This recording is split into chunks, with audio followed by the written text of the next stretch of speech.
Here we are talking about the next description of our graphs, and it's those points of change in which the graph either stops increasing or stops decreasing is where change happens within the graph.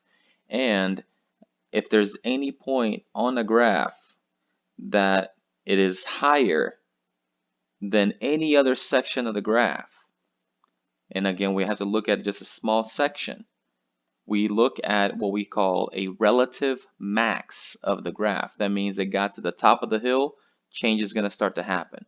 Same way, if we get to the bottom of the hill, where there's that value is the lowest within that section, that becomes what we call a relative min of the graph. And again, we're talking about relative max and relative min as x values. Where does that occur? What x value has a relative max or min within the graph, a point of change within that graph. Now, sometimes we have in graphs what we call an absolute max and a min.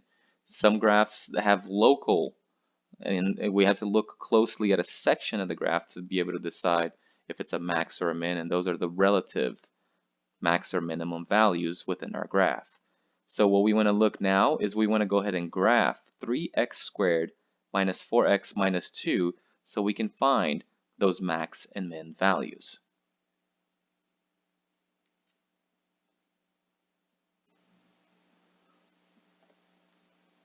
So looking at this graph, we notice that, well, it's 3x squared minus 4x minus 2.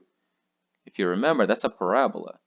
Parabolas have either one max or one minimum value. And in this case, it has only one.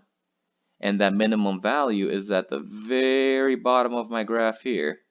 And I can click on it, and it can tell me exactly what that value is.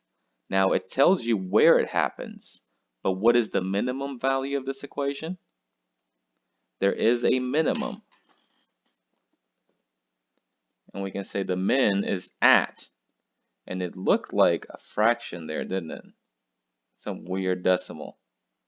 0.667. If you recognize that one, 0.667, the calculator is going to try to make a fraction out of that. We know that's not right.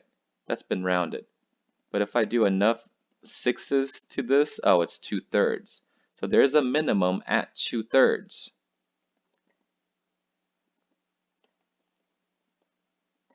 That minimum value is equal to negative 3.3 repeating. Let's see if we can get a fraction out of that. 3.3. Can't get a fraction right now. Oh, let's see. Now it's a fraction back. Oh, the minimum value of this function is negative 10 divided by 3, or negative 3.3 repeating.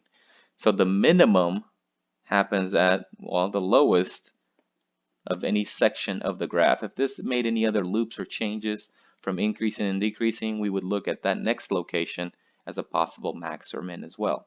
This time it only has a minimum value. The minimum is negative 10 over 3.